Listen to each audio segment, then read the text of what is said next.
मैं डॉक्टर भामा अग्रवाल आपके अपने यूट्यूब चैनल पर आपका स्वागत करती हूँ, अभिनंदन करती हूँ। आइए प्यारे बच्चों, आज हम राष्ट्र कवि रामधारी सिंह दिनकर द्वारा रचित कुरुक्षेत्र नामक प्रबंध काव्य का अध्ययन आरंभ करते हैं। यह प्रबंध काव्य 7 सर्ग में विभाजित है और हम आज उसके चौथे सर्ग का अध्ययन करेंगे। इस चतुर्थ सर्ग में महाभारत के युद्ध के कारणों, सच्चे योद्धा का धर्म, हृदय और बुद्धि का द्वंद्व, भीष्म पितामह द्वारा किए गए कार्यों का वो स्वयं विश्लेषण आदि विषयों का यहाँ विस्तार पूर्वक वर्णन करते हुए विचार किया गया है। महाभारत के युद्ध के पश्चात जब युधिष्ठिर भीषण नरसंहार को देखकर पश्चाताप और ग्लानि से भर उठते हैं तो अपने शोक का निवारण करने भीष्म पितामह के पास पहुंचते हैं। तो यहाँ भीष्म पितामह उसके मन को ढाढ़स बंधाते हुए, उसे समझाते हुए कहते हैं कि यह महाभारत का युद्ध केवल तुम्हारी महत्वाकांक्षा या सपने की पूर्ति नहीं है। इस युद्ध में न जाने कितने सारे कारण थे जो एक उचित अवसर की तलाश कर रहे थे और वो उन्हें इस समय तुम्हारे और तुम्हारे कौरव भाइयों के युद्ध में प्राप्त हो गया। इसीलिए संपूर्ण भारतवर्ष के योद्धा जो चाहे किसी भी कारण से क्षुधित थे, वो कुछ तुम्हारी ओर और कुछ कौरवों की ओर अपनी अपनी भावना के अनुसार, आवश्यकता के अनुसार, संकल्प के अनुसार अथवा प्रतिशोध के अनुसार बटकर खड़े हो गए थे। यह तो युद्ध होना ही था जो अवसर की तलाश में इधर उधर भटक रहा था। यहाँ इस सर्ग के अंतर्गत इसीलिए भीष्म पितामह युधिष्ठिर को समझाते हुए कहते हैं कि युधिष्ठिर, स्वत्व यानी अपने अधिकार की खोज करना पाप नहीं है। पाप वह होता है जो दूसरों का हक छीनता है, अन्याय, अनीति और अत्याचार का अनुकरण करता है अथवा चुपचाप उसे कोई सहता चला जाता है। मनुष्य स्वभाव से शांति प्रिय है। जहाँ तक संभव होता है वह लड़ाई झगड़े और युद्ध जैसे कारणों से बचना चाहता है, लेकिन जब दानवता इतनी अधिक बढ़ जाती है कि सहने की शक्ति जवाब दे देती है तो प्रतिशोध, युद्ध अथवा प्रतिकार के सिवा कोई दूसरा रास्ता नहीं बचता। तो इस प्रकार के युद्ध की पृष्ठभूमि अपने आप तैयार हो जाती है और युद्ध भड़क उठता है। महाभारत केवल तुम दो पारिवारिक भाइयों का युद्ध नहीं था, बल्कि इसमें संपूर्ण देश का भीषण विस्फोट था। इसमें संपूर्ण देश की भागीदारी थी। प्रत्येक व्यक्ति अपने अपने उद्देश्य की पूर्ति के लिए तुम्हारे संग आकर जुड़ गया था। हे युधिष्ठिर, महाभारत का युद्ध केवल एकाएक घटित होने वाली घटना नहीं है, बल्कि बहुत सारे घटनाक्रमों का श्रृंखलाबद्ध एक दस्तावेज है। महाभारत का बीज तो उसी दिन पड़ गया था जिस दिन रंगभूमि में अर्जुन ने अपनी धनुर्विद्या का चमत्कार दिखाया था और दुर्योधन उसे सहन नहीं कर पाया था। फिर न जाने कितनी घटनाएं इस प्रकार घटती चली गई जो आग में घी का कार्य करती रही, और द्रौपदी के चीरहरण ने तो इस अग्नि को और अधिक भड़का दिया। यह दुर्घटना तो पूरे कुरुवंश के लिए, पूरे खानदान के लिए बड़ा अपमानजनक विषय है। हे युधिष्ठिर, उस घटना का विरोध हमारे द्वारा न कर पाना भी हमारे लिए बहुत बड़ी हार है। मैं आज भी समझता हूँ कि उसका विरोध न करके मैंने अपने ही वीरत्व पर, अपने ही शौर्य पर, अपने ही पुरुषार्थ पर एक कलंक लगा दिया जिसे कभी धोया नहीं जा सकता। भीष्म पितामह शूरता का धर्म समझाते हुए युधिष्ठिर को कहते हैं, एक सच्चा शूरवीर, एक सच्चा योद्धा वह होता है जो तलवार की तेज धार पर पांव रखकर मचलता है, जो दहकते हुए अंगारों पर निर्भय होकर चलता है, जो अपनी छाती पर प्रहार सहता है और हंसते हंसते जहर पी लेता है। वीर पुरुष वह है जिसकी वीरता, जिसका शौर्य हमेशा प्रज्वलित रहता है। यहाँ हृदयवाद और बुद्धि के द्वंद्व को भी बड़े सुंदर शब्दों में समझाते हुए कहते हैं कि अत्यधिक बुद्धि तर्क को जन्म देती है, कि जब जब मनुष्य बौद्धिकता को स्फूर्त हो जाता है, बौद्धिकता को समर्पित हो जाता है, वह कायर बन जाता है।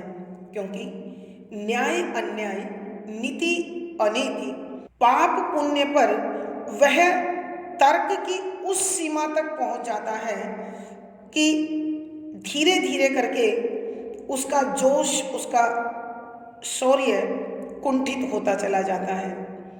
इसलिए वो समय पर कोई फैसला नहीं ले पाता और जीवन में अंत तक अपमान झेलता रहता है। इसलिए मानव को अपने मन की शांति के लिए, जीवन में सफलता के लिए हमेशा बुद्धि और हृदय में तालमेल बनाकर चलना चाहिए। चौथे सर्ग के अंत में कविवर भीष्म पितामह के माध्यम से समझाते हैं कि धर्म और स्नेह दोनों में हमेशा तालमेल होना चाहिए।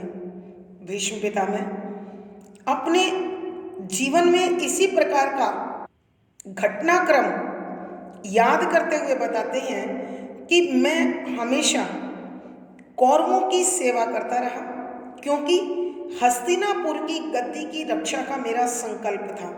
इसलिए मैंने हमेशा अपने धर्म का पालन किया और हृदय से प्यार मैं पांडवों को देता रहा। इसलिए कौरवों को मेरा शरीर और पांडवों को मेरा मन मिला। आज मैं तुम्हारी जीत से संतुष्ट हूँ कि मैं अपने धर्म और अपने हृदय दोनों से न्याय कर पाया। आइए बच्चों, अब हम इसी प्रकार के भावों से भरे इन पदों की व्याख्या आरंभ करते हैं। पद संख्या 1। पितामह कह रहे कौन्तेय से रण की कथा है, विचारों की लड़ी में गूंथते जाते व्यथा है, हृदय सागर मथित होकर कभी जब डोलता है, छिपी निज वेदना गंभीर नर भी बोलता है। प्रसंग। प्रस्तुत पद हमारी हिंदी की पाठ्य पुस्तक आधुनिक हिंदी कविता में संकलित राष्ट्र कवि रामधारी सिंह दिनकर जी द्वारा रचित प्रबंध काव्य कुरुक्षेत्र के चौथे सर्ग से लिया गया है। संदर्भ। इस सर्ग के अंतर्गत जब भीष्म पितामह अपनी सरशैया पर लेटे हुए अंतिम क्षणों में थे और युधिष्ठिर युद्ध के परिणाम और भीषण नरसंहार को देखकर अत्यधिक व्यथित था, उसका मन पश्चाताप और ग्लानि में भरा हुआ था, तो वह यह सोचता है कि एक मेरी महत्वाकांक्षा ने इस भारी जनधन का नुकसान किया है। अगर इसके विषय में एहसास पहले से होता तो मैं निश्चित रूप से यह युद्ध नहीं करता। अपने मन के दर्द को, अपनी भावना को जब युधिष्ठिर भीष्म पितामह के समक्ष व्यक्त करते हैं तो उन्हें समझाते हुए भीष्म पितामह कहने लगते हैं कि व्याख्या शब्दों के अर्थ साथ साथ। पितामह दादा, कौन थे? कुंती का पुत्र अर्थात युधिष्ठिर। रण युद्ध, कथा कहानी, लड़ी माला श्रृंखला, गूंथते पिरोते, व्यथा दुख पीड़ा वेदना कष्ट, हृदय सागर मन रूपी सागर, मथित मथना मथा हुआ अथवा चिंतन मनन किया हुआ, डोलता विचलित हो जाता है, निज अपने मन की वेदना कष्ट गंभीर गंभीर नर मनुष्य बोलता कहने लगता है।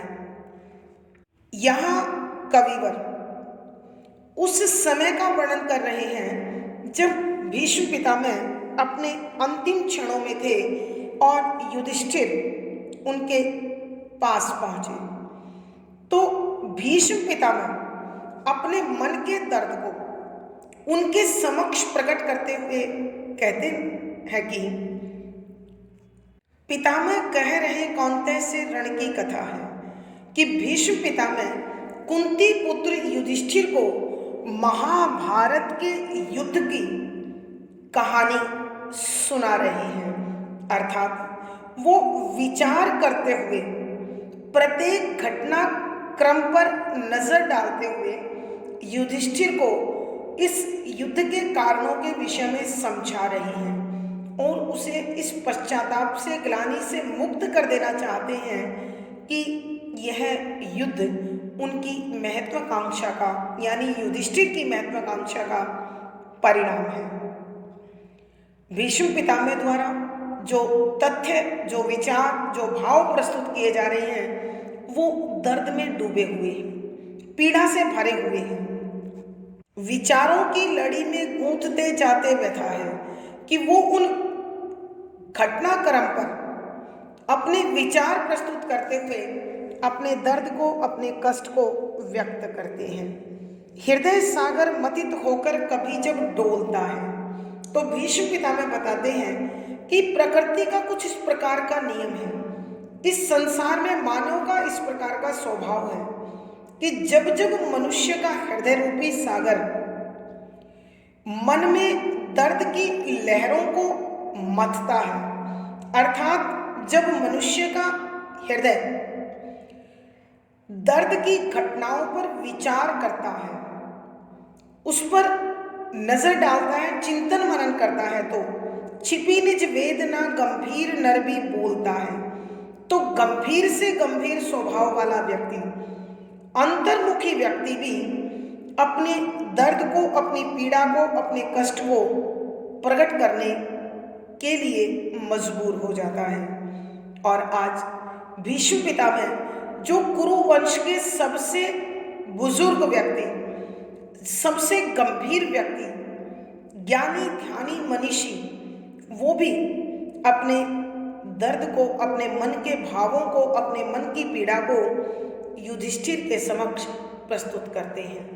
आइए बच्चों, हम एक बार फिर इस पद की व्याख्या करते हैं। यहाँ कविवर रामधारी सिंह दिनकर जी भीष्म पितामह के मन में छिपे हुए दर्द को युधिष्ठिर के समक्ष प्रकट कराते हुए लिखते हैं कि पितामह कह रहे कौंतेय से रण की कथा है कि भीष्म पितामह कुंती पुत्र युधिष्ठिर के समक्ष महाभारत के युद्ध के कारण और पीछे हुई घटनाओं, विगत घटनाओं को स्मरण करते हुए बता रहे हैं, सुना रहे हैं। विचारों की लड़ी में गूंथते जाते व्यथा है कि वो विगत घटनाक्रम को विचारों के माध्यम से, याद करते हुए, दर्द में डूबे हुए उसे प्रस्तुत कर रहे हैं, बता रहे हैं, सामने ला रहे हैं। हृदय सागर मथित होकर कभी जब डोलता है, कि ये प्रकृति का अखंड नियम है। जब जब हृदय रूपी सागर में दर्द की लहरें उठती हैं, पीड़ा कष्ट की लहरें उठती हैं, तो मानव का मन विचलित हो जाता है। और ऐसे में छिपी निज वेदना गंभीर नर भी बोलता है, कि गंभीर से गंभीर व्यक्ति भी, अंतर्मुखी व्यक्ति भी अपने मन के दर्द को सामने लाने के लिए विवश हो जाता है। इसीलिए भीष्म पितामह युधिष्ठिर के समक्ष अपने मन की सारी पीड़ा खोलकर रखते जा रहे हैं, बताते जा रहे हैं।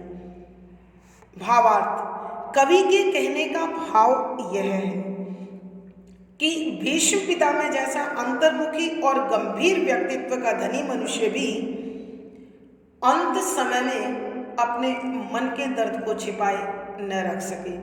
विशेष यहाँ कविवर मृत्यु को जीत लेने वाले मनीषी भीष्म पितामह भी अपने मन के दर्द को प्रकट कर मानवीय स्वभाव को प्रतिष्ठा दे रही है, सम्मान दे रही है। शुद्ध साहित्यिक खड़ी बोली का प्रयोग हुआ है। करुण रस प्रसाद गुण है। यहाँ रूपक, अनुप्रास, कारण आदि अलंकारों का सुंदर सटीक प्रयोग हुआ है। तुकांत छंद के शैली और संगीतात्मकता बनी हुई है। पद संख्या 2, चुराता न्याय जो रण को बुलाता भी वही है। युधिष्ठिर, स्वत्व की अन्वेषणा पातक नहीं है। नरक उनके लिए जो पाप को स्वीकारते हैं, न उनके हेतु जो रण में उसे ललकारते हैं।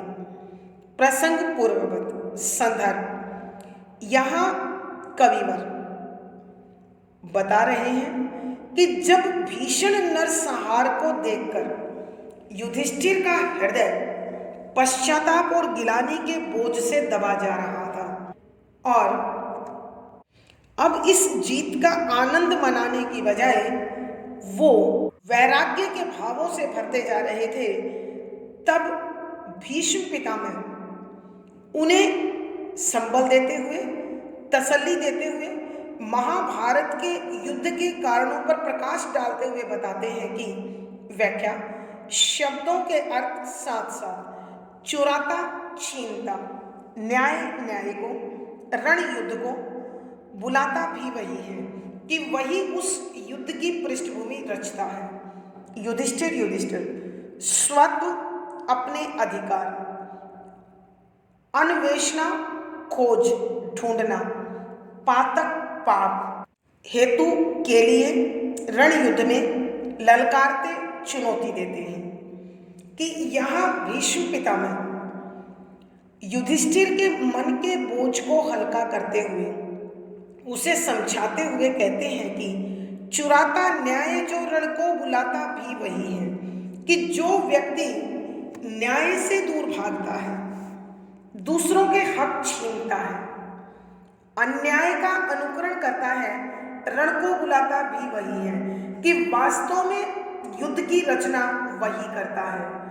युद्ध का या इस भीषण नरसंहार का या जनधन की हानि का या मानवता के दोहन का पाप भी उसी को होता है।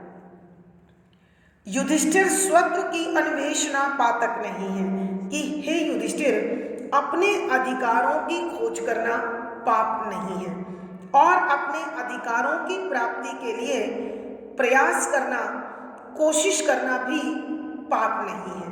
अतः तुमने यह जो युद्ध किया है, यह अपने अधिकारों की प्राप्ति के लिए किया, अन्याय, अत्याचार और अनीति के अंत के लिए किया, तो यह पाप नहीं है, धर्म है।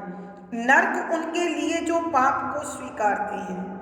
कि नर्क उन लोगों के लिए होता है जो पाप को चुपचाप सहन करते चले जाते हैं, अर्थात जो यह जानते हैं कि यह कार्य अनुचित है, और फिर भी वह उसका विरोध नहीं करते, उनके लिए संघर्ष नहीं करते, अन्याय से मुक्ति के लिए प्रयास नहीं करते, वो नर्क के अधिकारी हैं। अर्थात सच्चे पापी वही हैं, क्योंकि उनकी सहनशीलता के कारण ही दुराचारी व्यक्ति को दुराचार करने का प्रोत्साहन प्राप्त होता है और अन्य लोगों को भी उस दुराचार का अनावश्यक रूप से भार सहना पड़ता है। न उनके हेतु जोड़न में उसे ललकारते हैं कि यह पाप उन लोगों को कतई नहीं लगता कि जो उस पाप के लिए, उस दुराचार के लिए, उस अनाचार के लिए उन्हें युद्ध भूमि में ललकार कर उनके अनाचार को, मानवता पर लगे कलंक को हमेशा के लिए धो देते हैं, मिटा देते हैं। ऐसे लोग पुण्य के अधिकारी होते हैं, न्याय, नीति और धर्म के संस्थापक होते हैं। आइए बच्चों, हम एक बार फिर इस पद की व्याख्या करते हैं। यहाँ कविवर बता रहे हैं कि भीष्म पितामह युधिष्ठिर को समझाते हुए कहने लगे, चुराता न्याय जोरण को बुलाता भी वही है, कि हे युधिष्ठिर, जो व्यक्ति दूसरों के हक छीनता है, जो अन्याय करता है, वास्तव में युद्ध को रचने वाला वही होता है। युद्ध का सही कारण भी वही होता है। युधिष्ठिर स्वत्व की अन्वेषणा पातक नहीं है कि हे युधिष्ठिर, अपने अधिकारों की खोज करना कभी भी पाप नहीं होता है। अर्थात तुमने जो न्याय की स्थापना के लिए, जो धर्म की स्थापना के लिए, जो नीति की स्थापना के लिए प्रयास किया है, वह पाप नहीं है। नर्क उनके लिए जो पाप को स्वीकारते हैं, कि जो लोग पाप को सहन करते चले जाते हैं और न्याय उचित बातों के लिए भी संघर्ष नहीं करते हैं, ऐसे व्यक्ति नर्क के अधिकारी होते हैं। क्योंकि एक तरफ तो उनकी सहन शक्ति के कारण दुराचारी के दुराचार को प्रोत्साहन मिलता है, दूसरे उसके साथ साथ अन्य लोगों को भी उस दुराचार का, शोषण का शिकार करना पड़ता है, उस दुराचार का, शोषण का शिकार बनना पड़ता है। न उनके हेतु जोड़न में उसे ललकारते हैं कि पाप उन लोगों के लिए नहीं है, नर्क उन लोगों के लिए नहीं है जो दुराचारी को, अनाचारी को, अत्याचारी को, अन्यायी को युद्ध भूमि में ललकार कर उसके दोषों को समाप्त कर मानवता को सही पथ दिलाते हैं और मानवता को सींचते हैं। भावार्थ, कवि के कहने का भाव यह है कि इस संसार में जो व्यक्ति अनाचारी है, दुराचारी है, वास्तव में पाप और नरक का अधिकारी भी वही है। और जो इन अनाचारों के नाश के लिए संघर्ष करते हैं, वो पूजनीय हैं, वंदनीय हैं और पुण्य के भागी हैं। विशेष, अन्याय सहना पाप है और अन्याय का विरोध करना पुण्य है। कविवर ने गीता में दिए गए इस उपदेश को बड़े सुंदर ढंग से प्रस्तुत किया है। शुद्ध साहित्यिक खड़ी बोली का प्रयोग है। यहाँ वीर रस ओज गुण है, तुकांत छंद गे शैली और संगीतात्मकता बनी हुई है।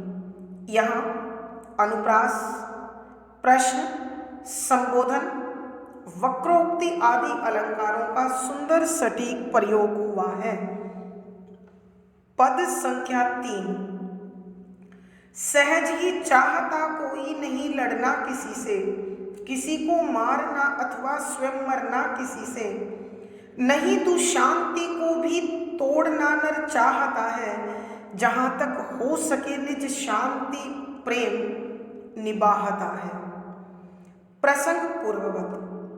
संदर्भ, यहाँ जब महाभारत के भीषण नरसंहार को देखकर युधिष्ठिर पश्चाताप और ग्लानि के बोझ से दबे जा रहे थे और अपनी जीत की खुशी मनाने की बजाय वैराग्य को प्राप्त होते जा रहे थे, तो ऐसे में युधिष्ठिर को कर्म से जोड़ने के लिए, और उनके मन से इस प्रकार पश्चाताप के भावों को निकालने के लिए भीष्म पितामह उन्हें समझाते हुए कहते हैं कि व्याख्या, शब्दों के अर्थ साथ साथ सहज आसानी से या इच्छा से लड़ना, लड़ाई करना, दुशांति, बुरी शांति अर्थात अन्याय, अनीति, अधर्म, असत्य पर आधारित शांति, तोड़ना, मिटा देना, नर मनुष्य निज अपना शांति और प्रेम की अपनी तरफ से शांति और प्रेम निभाता, पालन करता है। यहां भीष्म पितामह युधिष्ठिर को समझाते हुए कहते हैं कि मनुष्य स्वभाव से शांति प्रिय है, इसलिए सहज ही चाहता कोई नहीं लड़ना किसी से, कि इस संसार में कोई भी मनुष्य, कोई भी व्यक्ति अपनी इच्छा से लड़ाई करना नहीं चाहता, वह लड़ाई से बचना चाहता है। किसी को मारना अथवा स्वयं मरना किसी से, कि ना ही तो वो किसी को मारना चाहता है और ना ही किसी के हाथों मरना उसे पसंद है। अर्थात जहाँ तक संभव होता है वह शांति को बनाए रखने के लिए यथासंभव प्रयास करता है। नहीं तो शांति को भी तोड़ना नर चाहता है, कि मनुष्य इतना अधिक शांति प्रिय है कि वह दुखों से भरी हुई, अन्याय से भरी हुई, अनाचार से भरी हुई, पाप से भरी हुई शांति को भी भंग करना कभी नहीं चाहता। जहाँ तक हो सके निज शांति प्रेम निभाता है, कि जहाँ तक उसका वश चलता है, जहाँ तक उसकी सहन शक्ति जवाब देती है, वहाँ तक वह शांति और प्रेम का पालन करना चाहता है। अर्थात उसका हर संभव प्रयास, हर संभव कोशिश यही रहती है कि किसी भी कारण से किसी से कोई लड़ाई झगड़ा ना किया जाए। आइए बच्चों, हम इस पद की व्याख्या एक बार और करते हैं। सहज ही चाहता कोई नहीं लड़ना किसी से। भीष्म पितामह युधिष्ठिर को समझाते हुए कहते हैं कि हे युधिष्ठिर, इस संसार में सभी मनुष्य शांति प्रिय हैं। कोई भी व्यक्ति सहजता से, सरलता से, आसानी से या इच्छा से युद्ध करना नहीं चाहता, लड़ाई करना भी नहीं चाहता। किसी को मारना अथवा स्वयं मरना किसी से, कि उसकी बिल्कुल इच्छा नहीं होती कि वह किसी को मारे अथवा स्वयं किसी और के हाथों मारा जाए। अर्थात जहाँ तक संभव होता है वो जीव प्रेम के भाव का पालन करता है। नहीं दुशांति को भी तोड़ना नर चाहता है, कि मनुष्य इतना अधिक शांति प्रिय है कि उस शांति को बनाए रखने के लिए अनेक प्रकार के दोषों को, अन्याय, अनीति, अधर्म, असत्य पर आधारित शांति को भी वो कायम ही रखना चाहता है, क्योंकि उसका जीव प्रेम उसे लड़ाई करने की इजाजत नहीं देता है। जहाँ तक हो सके निज शांति प्रेम निभाता है, कि जितना संभव होता है, जहाँ तक उसकी सहन शक्ति उसका साथ देती है, वहाँ तक वह अपने शांति प्रेम का पालन करना ही उचित समझता है। भावार्थ, कवि के कहने का भाव यह है कि मनुष्य शांति प्रिय है और अपने निजी नुकसान को भी इस शांति को बनाए रखने के लिए सह लेता है। विशेष यहाँ कविवर मनुष्य के शांति प्रिय और प्रेम के भाव पर प्रकाश डालते हैं, और साथ ही साथ वो यह भी बता रहे हैं कि युद्ध का कारण मनुष्य का स्वभाव नहीं, बल्कि किसी दुराचारी की अत्यधिक महत्वाकांक्षा होती है। शुद्ध साहित्यिक खड़ी बोली का प्रयोग है। शांतरस प्रसाद गुण है। तुकांत छंद के शैली और संगीतात्मकता बनी हुई है। इस पद में अनुप्रास, पदमैत्री, स्वभावोक्ति आदि अलंकारों का सुंदर सटीक प्रयोग हुआ है। पद संख्या 4, मगर यह शांति प्रियता रोकती केवल मनुज को, नहीं वे रोक पाती दुराचारी दनुज को। दनुज क्या शिष्ट मानव को कभी पहचानता है, विनय की नीति कायर की सदा वह मानता है। प्रसंग पूर्ववत संदर्भ। यहाँ कविवर उस समय का वर्णन कर रहे हैं जब भीषण नरसंहार को देखकर युधिष्ठिर अपनी जीत की खुशी मनाने की बजाय वैराग्य धारण करने को तैयार हो जाते हैं और उनका मन पश्चाताप और ग्लानि के भावों से इस तरह भर जाता है कि वह ऐसे में भीष्म पितामह उनके मन को इस पाप भार से मुक्त करने के लिए, उन्हें कर्तव्य पथ पर जोड़ने के लिए समझाते हुए कहते हैं कि व्याख्या शब्दों के अर्थ आवश्यकता के अनुसार।